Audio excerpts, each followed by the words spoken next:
The pomp and splendour of central London plays on past glories to attract millions of overseas tourists every year. It's a vital part of the UK economy, bringing in $27 billion annually. But the reality for Britain today is an economy in poor shape. GDP growth sluggish at 1.6% and a deficit of $230 billion this year. Well, there's no question that if the current economic policies do not succeed in turning the economy around, creating employment, creating growth, then you will see a Britain much diminished in the world. The government is taking drastic action, with $136 billion worth of planned budget cuts by 2015. This means many public sector jobs will be lost, sparking anger and demonstrations. It's affected every citizen in the country. It's a fight that we cannot afford to lose. But with economic growth stalling, it's a course of action the government cannot afford to ignore. I think in the short term there will be pain as we need to adjust. The austerity cuts are needed for general sound public finance. We cannot live in an economy where we are indebted more than we can conceivably pay. The cuts have been most keenly felt in places like Middlesbrough, in the northeast of England.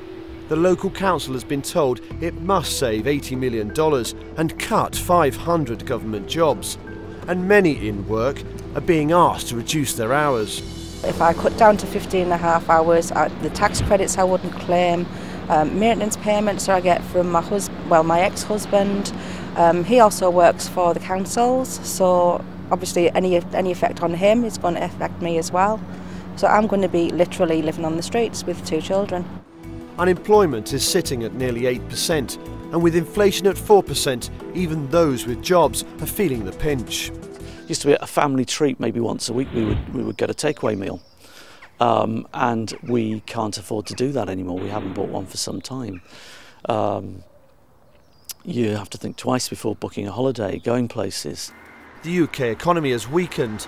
It may still be the 6th largest manufacturer in the world, but it is unlikely to hold on to this position for long. At the end of the day, Britain is not going to be able to compete on basic manufacturing with the emerging economies of the East or the South. That's never going to happen again. Overall, Britain has slipped from 4th to the 6th largest economy in only 6 years, has a bloated public sector, and was left exposed to recession by an over-reliance on the financial sector, prompting fury from the British public.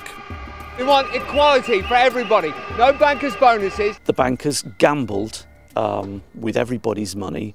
They lost. They made choices which the average householder wouldn't dream of making in terms of the risks they were taking, and they are not paying for it. Bankers may bear the brunt of most public anger, especially as billions of dollars of taxpayers' money was spent on bailing out the banks. Yet bankers are still receiving multi-million-dollar bonuses. Despite this, the country's financial sector is one of the UK's few remaining strengths, and will become even more important for generating growth in the future.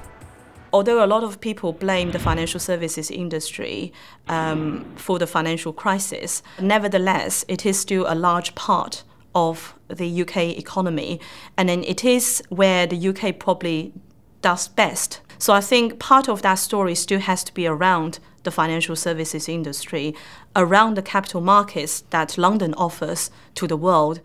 The UK, after all, remains one of the most open Western economies. It's a big draw for overseas companies looking at investing and using it as a base to expand into Europe. People often joke that you probably can pretty much buy anything in the UK, but not the same can be said of the other countries like Germany or France or even the US. You do have a lot of iconic brands in the UK already being owned by foreign companies, so they see that as evidence that foreign investment are welcomed into this country. So I actually see that as a strength of the UK economy. That said, FDI dropped from $186 billion in 2007 to $45 billion in 2009. Hardly stellar. So the question really is, can Britain, and this is a difficult balance to strike, remain a global power by being a place where investors want to base themselves, want to meet, where innovation and technology still is able to take place because of really the ability to attract the best people in the world, still to want to be here rather than wanting to be in China or Russia or India. However, it's clear people are still keen to come. In itself a validation that whatever its woes, the UK is still an attractive place to live and do business. Every day, people walk into this chamber as citizens of countries such as Jordan, Ethiopia, India or Australia, but walk out as citizens of the UK. I'm happy and proud to be British. I'm waiting for this moment from 11 years ago. Truly this day is a great day for me to be a part of a British citizen, you know, and I'm really delighted, yeah. So for some people, it's great to be in Britain. But is Britain still great? It is still Great Britain, and then I guess if it can find that growth engine, it will be even greater going forward. And I see that foundation is still there for people to be rebuilding on. That will be a big task, and it's clear the UK will never be the global superpower it once was. But compared to other European economies, Britain is in a better position to bounce back.